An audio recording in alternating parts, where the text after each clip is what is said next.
Quando ouvimos a palavra computador, imediatamente pensamos em dispositivos eletrônicos.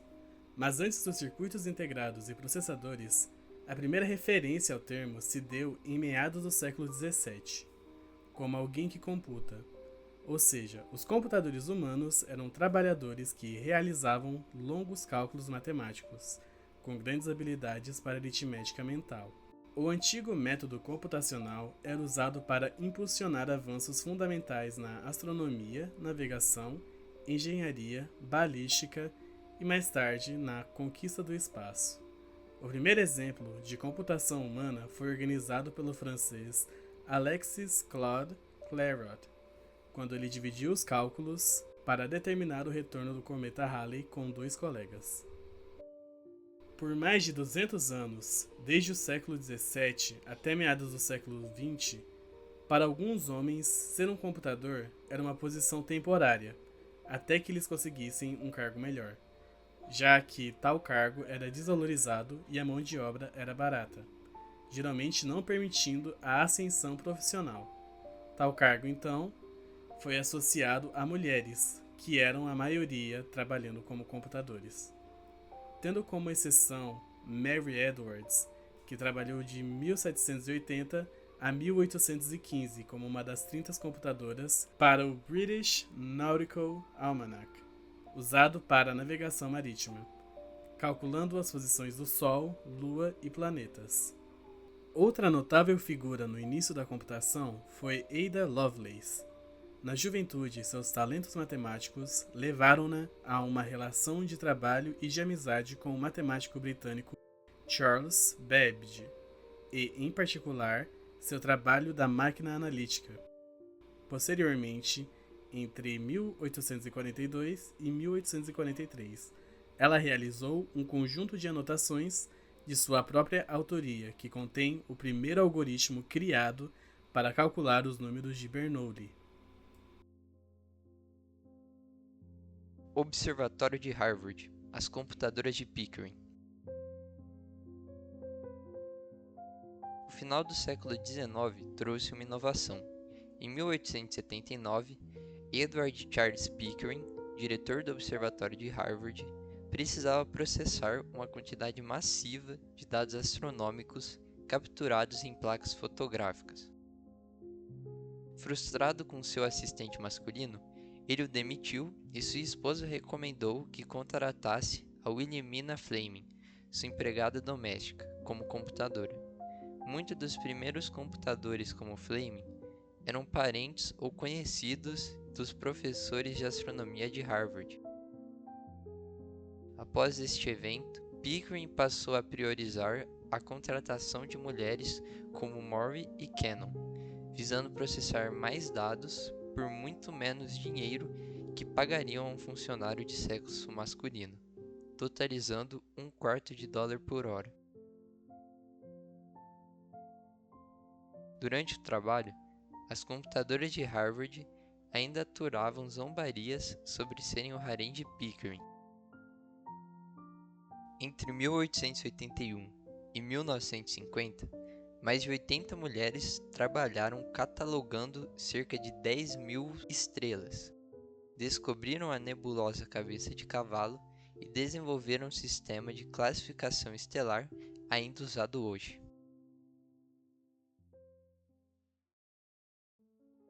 A Primeira Guerra Mundial transformou a computação em uma profissão de massa. Tanto na Inglaterra quanto nos Estados Unidos, centenas de mulheres foram contratadas para calcular trajetórias balísticas e tabelas de artilharia. Como os homens estavam na guerra, mulheres universitárias preencheram essas posições críticas. A Segunda Guerra Mundial intensificou essa demanda. Elizabeth Webb Wilson foi uma das primeiras computadoras militares contratadas pelo exército americano em 1918. Em Moore School, da Universidade da Pensilvânia, 200 mulheres calculavam tabelas de tiro de artilharia, um trabalho que levava cerca de um mês para cada tabela.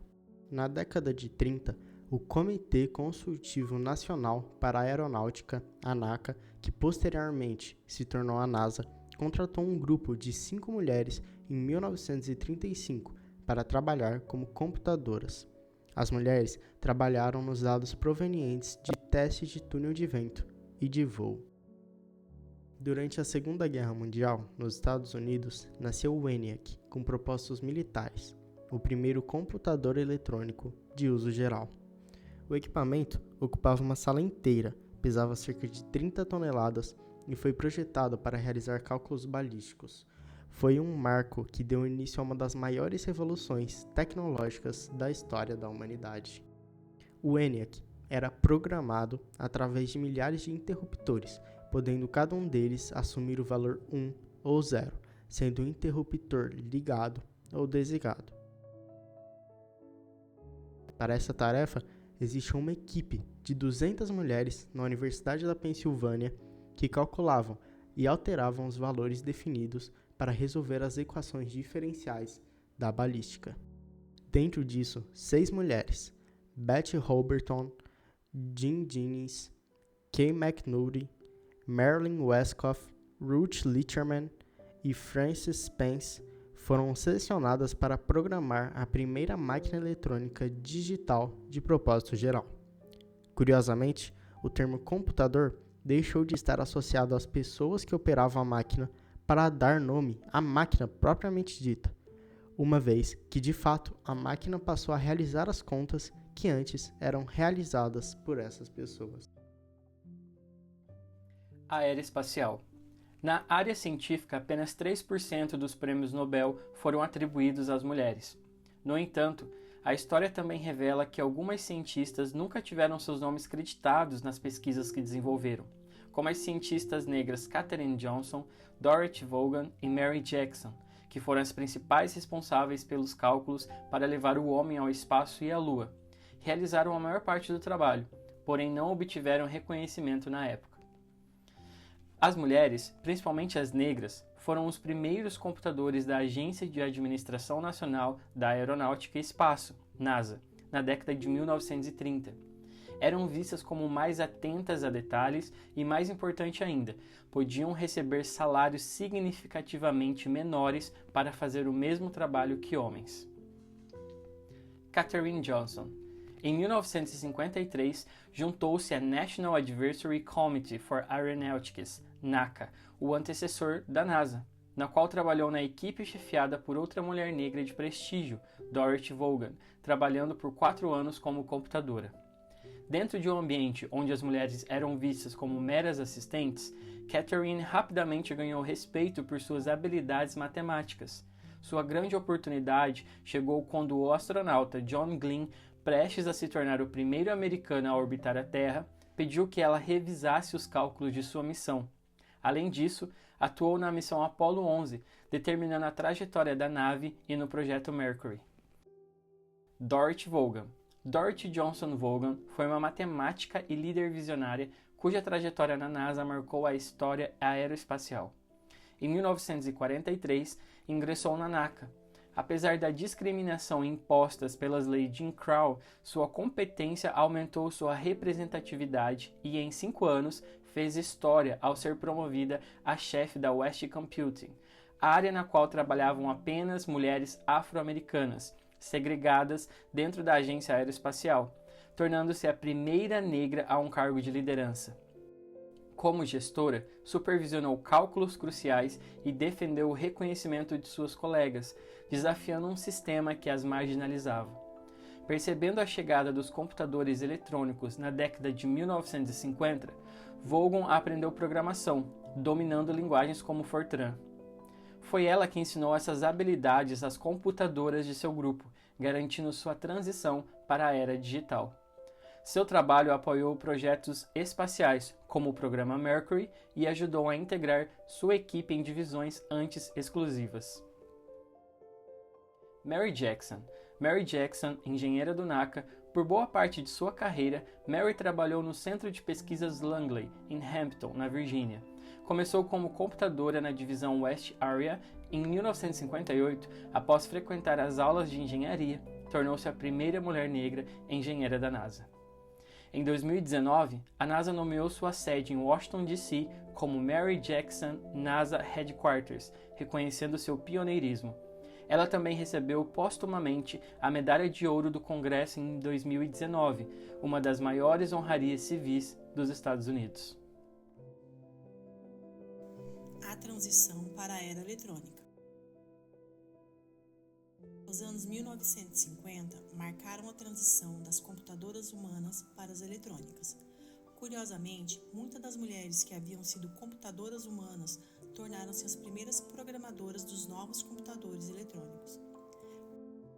Margaret Hamilton, que liderou a equipe de software da Apollo 11 no MIT, exemplifica essa transição.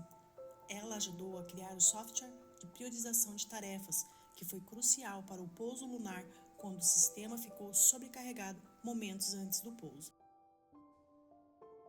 Com a popularização dos computadores pessoais nos anos 1970 e 80, a profissão de computador humano gradualmente desapareceu.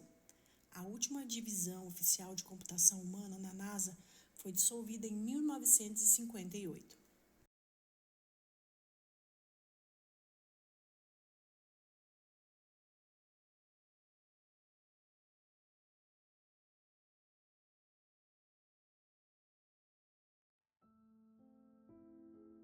As computadoras humanas não foram só parte da história, elas foram o motor que fez o impossível acontecer. Enquanto muita gente nem notava, elas estavam resolvendo cálculos que mudaram guerras, abriram caminhos para o espaço e transformaram sonhos em realidade. Antes mesmo de pisarmos na Lua, já tinham mãos femininas desenhando esse futuro no papel.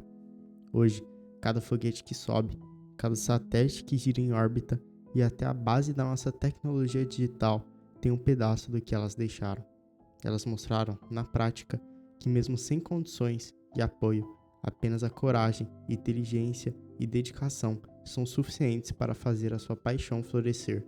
No fim das contas, o que a gente chama de futuro começou com elas, e toda vez que olhamos para o céu, tentando imaginar onde a humanidade pode chegar, vale lembrar, o caminho para as estrelas já foi traçado por aquelas mulheres que lá atrás acreditaram no impossível.